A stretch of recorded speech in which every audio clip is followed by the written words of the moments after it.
दोस्तों नमस्कार, मैं हूँ रमा और आप देख रहे हैं न्यूज़ नशा। दोस्तों आज हम राजस्थान की राजनीति के एक महत्वपूर्ण मुद्दे पर चर्चा करेंगे।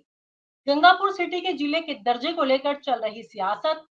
सांसद हरीशचंद्र मीना ने हाल ही में स्पष्ट कर दिया है कि वे जिले के दर्जे को किसी भी हालत में छीनने नहीं देंगे। ये मामला केवल एक राजनीतिक लड़ाई नहीं है, बल्कि आम जनता की आवाज का सवाल भी है। आज हम जानेंगे कि यह मुद्दा किस तरह से स्थानीय जनता को और राजनीति को प्रभावित करता है। इस पर तमाम जानकारी देने के लिए आज हमारे साथ जुड़ चुके हैं राजस्थान से प्रताप राव। सर नमस्कार, स्वागत है आपका। रोमा जी नमस्कार। सांसद हरीश चंद्र मीना ने जिले के दर्जे की सुरक्षा के लेकर सड़कों पर उतरने की बात की है। क्या आपको लगता है कि ऐसा करने से प्रभावी बदलाव आ सकता है? क्या उनकी सुनवाई हो सकती है ये आंदोलन को? देखिए रोमा जी, जब गहलोत सरकार के दौरान इन जिलों का गठन किया गया था, तो बिना किसी रिपोर्ट तैयार किए, बिना कोई आंकलन किए, केवल राजनीतिक हितों के चलते, केवल चुनाव में जीत की मंशा से, केवल कुछ नेताओं को खुश करने के लिए, कुछ नेताओं को चुनाव जिताने के लिए, उनकी एंटी इनकम्बेंसी को कम करने के लिए, उनके कुकर्मों पर पर्दा डालने के लिए गहलोत सरकार ने बिना किसी रिपोर्ट के दमादम ऐसे जिलों का गठन किया और ऐसे समय में किया जब उनकी सरकार जाने वाली थी। इतने 4 सालों तक सोते रहे, तब जिलों के बारे में नहीं सोचा, लेकिन आखिरी साल में उनको याद आया कि कुछ ऐसा तरीका निकाला जाए कि जनता को फंसा दिया जाए और अपने मोहपाश में बांधकर जिस तरह की उनकी झूठ की दुकान चलती है, उस झूठ की दुकान को चलाकर उन्होंने जिलों को का गठन कर दिया।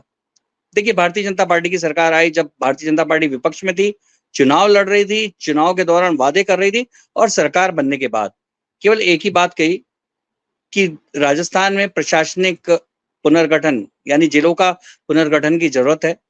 जरूरत के हिसाब से जिले बनने चाहिए।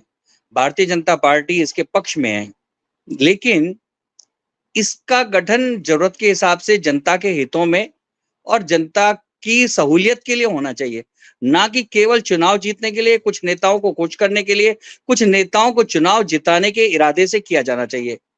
पिछले दिनों जो जिस तरह से 35 जिलों को 50 जिले बना दिया गहलोत सरकार ने, तो उस दौरान काफी जिले ऐसे देखे गए। देखिए, हमारे बगल में दूदू एक जिला है, उसका सीमा क्षेत्र ही दूदू विधानसभा जितना ही है और ऐसी स्थिति है कि दूदू के दोनों ओर जो जिले बनाए गए हैं, उनकी जो दूरी है 30-40 किलोमीटर की दूरी पर है। जबकि आमतौर पे ये देखा जाता है कि जिलों का गठन जिला केंद्र का ऐसा निर्णय किया जाता है कि जिससे लोग जिला प्रशासन के निकट पहुंच सकें, लेकिन यहाँ ऐसी स्थिति नहीं थी।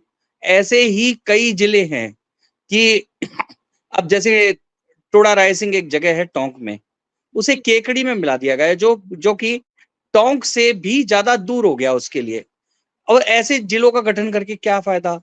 तो भारतीय जनता पार्टी की सरकार जब बनी, उन्होंने कहा कि इसे रीऑर्गेनाइज करना है और जहां जरूरत है और जिस तरह से जरूरत है और जिस शेप में जरूरत है, वैसी ही शेप के आधार पर तो एक कमेटी का गठन किया गया, जो कि पूर्व प्रशासनिक अधिकारी हैं।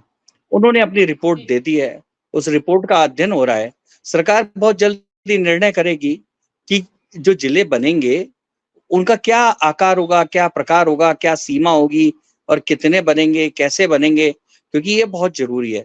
और कई ऐसी जगह हैं जहां जिलों की लंबे समय से मांग थी, उनको छोड़ दिया गया, लेकिन जहां पॉलिटिकल जो है लाभ मिलता है, ऐसी जगहों पे जिले की घोषणा कर दी जहां जनता मांग भी नहीं रही थी। तो देखिए, ये सारे कारण हैं जिसके चलते। और अब ये जो हरीश मीणा या कांग्रेस के कोई भी नेता इस तरह की जो बातें कर रहे हैं, केवल अपनी जमीन को बचाने के लिए कर रहे हैं, क्योंकि इनके पास कोई मुद्दा तो है नहीं। ये पूरी तरह से डिफंक्ट पार्टी हो चुकी है। कुछ ऐसे देश को बांटने, लोगों को बांटने, समाज को बांटने, लोगों में मतभेद और मनभेद और पैदा करने और इस तरह के मसलों को उठाकर और अपने आप को खड़ा करने की कोशिश में, देखिए ये जो इनकी योजना है सफल नहीं होगी, कतई सफल नहीं होगी। और जनता क्योंकि जानती है कि जिलों का गठन जनता के हित के लिए, जनता की सहूलियतों के लिए होता है और वही होना चाहिए। सर जिले के दर्जे के सवाल पर स्थानीय जनता का क्या कहना है? क्या वे अपने सांसद के साथ हैं? क्या ये मुद्दा केवल गंगापुर सिटी तक सीमित है या फिर और जिलों में भी ऐसे आंदोलन हो सकते हैं? नहीं, देखिए, जनता साथ जो है वो तो आप ज्यादा अच्छी तरह से आकलन कर सकेंगे, क्योंकि एक अपनी टीम से मालूम करेंगे तो पता लगेगा। जनता खुद कह रही है कि क्या मंशा थी कांग्रेस की और क्या कारण थे। लेकिन जहां तक भारतीय जनता पार्टी की सरकार, मुख्यमंत्री भजन लाल हैं, वो कतई भी जिलों के गठन के विरोध में थोड़ी ना है।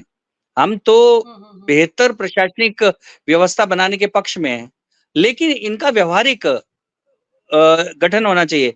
ये नहीं है कि ज़रूरत के हिसाब से। देखिए, कई बार देखने में आता है कि विधानसभा क्षेत्रों का गठन, लोकसभा क्षेत्रों का गठन, तहसील का गठन ऐसे हो जाता है कि जनता सहूलियत की बजाय उसके परेशानी खड़ी हो जाती है। तो निश्चित तौर पे हमारी मंशा, हमारी पार्टी की मंशा, मुख्यमंत्री की मंशा केवल एक ही है कि बेहतर सुविधा मिले और जनता को सहूलियत मिले। इसके लिए जो भी करना होगा सरकार करेगी और उसके लिए पीछे नहीं हटेगी। कोई हल्ला मचा रहा है, कोई कह रहा है, कोई धमकी दे रहा है, कोई, इससे कोई फ़र्क नहीं पड़ने वाला। केवल ये है कि जनता के हित में जो भी होगा, वो निर्णय भजन लाल जी की सरकार करेगी। सर, इन जिलों के जो पुनर्गठन जो हो रहे हैं, इनको करते समय सामाजिक और आर्थिक पहलुओं पर किन चीज़ों का ध्यान रखना चाहिए सरकार को पहले? किन पहलुओं पर पहले ध्यान देना होगा? देखिए, मैंने जैसे कहा कि सबसे बड़ी जो पहलू है कि जनता की सहूलियत और प्रशासनिक पहुँच हो सके। क्योंकि आम तौर पे हमने देखा है कि जहाँ जिन इलाकों तक जो है सीनियर अधिकारियों की पहुँच हो जाती है, वो जिले तेज़ी से विकसित करते हैं। तो ये धीरे-धीरे जब देश में इस तरह की बातें सब जगह प्रशासनिक क्षमता बढ़ाने के लिए आई हैं, और ये राजस्थान में भी है, सब जगह है। लेकिन कांग्रेस और कई राजनीतिक दलों ने इसका दुरुपयोग किया है अपने राजनीतिक हितों के लिए। जिलों का गठन ऐसे हो रहा है, तहसीलों का गठन ऐसे हो रहा है, यहाँ तक कि पंचायत समितियाँ भी ऐसी बनाई जा रही हैं।